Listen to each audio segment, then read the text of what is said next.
తెలుగు రాష్ట్రాల్లో కూడా మనకి శక్తిపీఠాలు ఉండటం అనేది నిజంగా తెలుగు భక్తులు చేసుకున్నటువంటి అదృష్టం. ముఖ్యంగా తెలంగాణ రాష్ట్రంలో అలంపూర్లో కొలువై ఉన్నటువంటి జోగులాంబాదేవి శక్తిపీఠ విశిష్టతని తెలియచేయండి గురువు. అద్భుతమైనటువంటి అమ్మవారమ్మ అలంపురే జోగులాంబ. రాక్షస బోధను పోగొడుతుంది, నరఘోషను పోగొడుతుంది, ఏ విధములైనటువంటి దృష్టి దోషములను పోగొడుతుంది.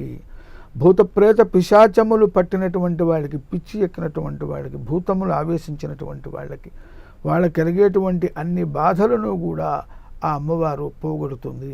మిగతా వాళ్ళు భూతములను చూసి బాధపడితే, భయపడితే, ఆ భూత ప్రేతములన్నీ కూడా అమ్మవారిని చూసి, అంటే మానవుడిని, జీవుడిని, మంచి వాళ్ళని బాధించేటువంటి దుష్ట శక్తులు ఏవైతే ఉంటాయో అవన్నీ కూడా ఆ అమ్మవారిని చూసి భయపడి పారిపోతాయి.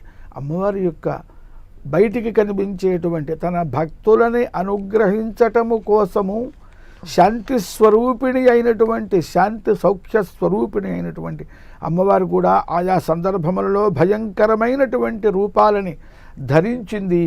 ఒక సందర్భంలో ఒక రాక్షసుడితో యుద్ధం చేసేటప్పుడు వాడి శరీరంలో నుండి ఒక్క రక్త బిందువు భూమి మీద పడినా ఆ రక్త బిందువులోంచి వాడితో సమానమైన మరి గొప్ప పరాక్రమం కలిగినటువంటి రాక్షసుడు ఉద్భవిస్తూ ఉంటే ఆ అమ్మవారు మరి పెద్ద నాలిక ధరించి భూమి మీద ఆ రాక్షసుడి రక్తపు బొట్టు నేల మీద పడకుండా ఆవిడ నాలికతో పీల్చివేసేదట.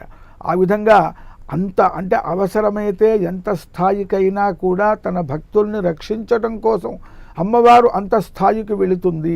అందుకని ఆవిడికి రక్తదంతిక అనేటువంటి పేరు కూడా వచ్చింది. ఆ విధంగా ఈ అలంపుర క్షేత్రంలో దానికి హేమలాపురం అని పేరు. అంటే హేమము అంటే బంగారము.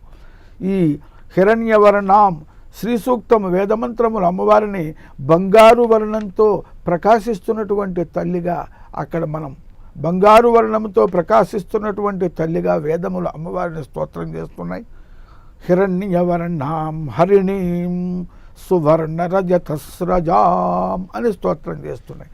కాబట్టి అటువంటి పైకి భయంకరంగా కనిపించిన అమ్మవారు మనస్సు మెత్తన, బిడ్డలని చూస్తే కరిగిపోయేటువంటి మాతృమూర్తి, జగన్మాత, జగదంబిక.